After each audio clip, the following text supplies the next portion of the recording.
महाराज जी, हम दोनों पति पत्नी आपस में झगड़ लेते हैं और फिर एक दूसरे से द्वेष करते हैं। ऐसे में हमारा व्यवहारिक जीवन प्रभावित हो रहा है। हम अलग भी होना नहीं चाहते महाराज जी, पर ये रोज लड़ाई भी हो जाती है महाराज जी ऐसे में। नहीं, लड़ाई क्यों करते हैं?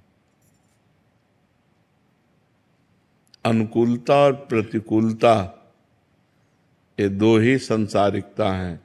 अनुकूलता में हर्षित होते हैं और प्रतिकूलता में शोकित हो जाते हैं। अनुकूलता में राग होता है, प्रतिकूलता में द्वेष होता है। अनुकूलता में सुख होता है, प्रतिकूलता में दुख होता है। इसी को अध्यात्म के द्वारा समान बनाया गया है। अनुकूल प्रतिकूल में समान, सुख दुखे समय कृत्वा लाभा लाभो जया जयो। जब वो नाराज होकर कोई ऐसी बात कहे, तुम शांत होकर सुन लीजिए, उत्तर मत दीजिए, लड़ाई मत कीजिए। अलग होना क्या जीवन का निर्णय है? क्या जीवन इसी में आनंदित होगा? क्या तुम ब्रह्मचर्य आजीवन रह सकते हो? क्या वो आजीवन ब्रह्मचर्य रह सकती है? तो क्या व्यभिचार के द्वारा पाप करके नरक जाने का रास्ता पुष्ट नहीं करते? अगर तुम दोनों पति पत्नी मिलकर प्यार से जीवन व्यतीत करते हुए, भगवान का स्मरण करते हुए, तो सदगति हो जाएगी। लड़ाई मत लड़ो, उसको प्यार करो। एक कुत्ते को प्यार करे तो पूंछ डुलाने लगता है, हम मनुष्य को प्यार करें तो क्यों नहीं अधीन कर सकते? प्यार में पशु को अधीन किया जा सकता है।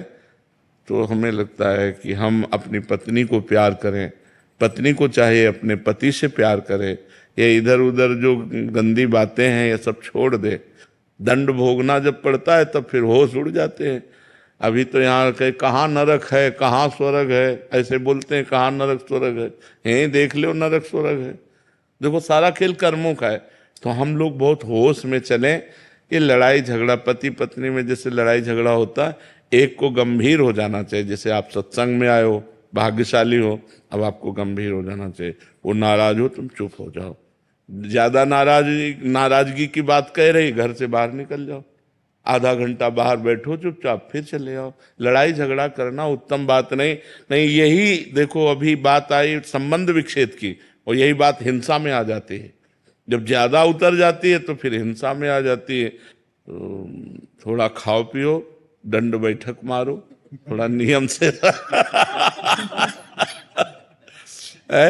कभी कभी अपने ढांचे की तरफ देख लिया करो तो गुस्सा कम हो जाएगी। हाँ, शरीर में पुष्टता, और खाओ पियो, ठीक से रहो, भजन करो। और बच्चा, तुम भी लड़ा मत करो। क्या अपने पति को भगवान मानकर आराधना नहीं कर सकती? तो अब रोज पति से लड़ोगी तो ये कोई आराधना रही क्या? कभी कोई बात है तो बैठ करके मानते हैं। गृहस्थी में ऐसी बातें होती हैं जिनमें एक दूसरे की मन मुटाव प्रतिकूलता बनती है, लेकिन वो ज्यादा नहीं, 10-5 मिनट। इसके बाद तुरंत उसको, बुद्धिमान आदमी वही है जो अपने समस्या का समाधान कर पावे। और समस्या बढ़ती चली जाए, समाधान ना हो, तो फिर गृहस्थी ठीक नहीं। ये गंदी बात है। लड़ाई झगड़ा अच्छी बात नहीं है। इसी से बड़ा दुर्व्यवहार होता है, बड़ी हानि होती है। कई बार ना चाहते हुए बड़े अपराध बन जाते हैं। इसलिए बहुत शांति। ज्यादा जैसे पति होकर के ज्यादा टॉर्चर करे, ज्यादा गुस्सा दिखाए, ज्यादा मारपीट करे, तो अब वो पत्नी का मन प्यार के लिए तड़प रहा है, व्याकुलता है, पति उससे बैर विरोध का, अब वो इधर उधर फिर दृष्टि। सुनील कुमार जी।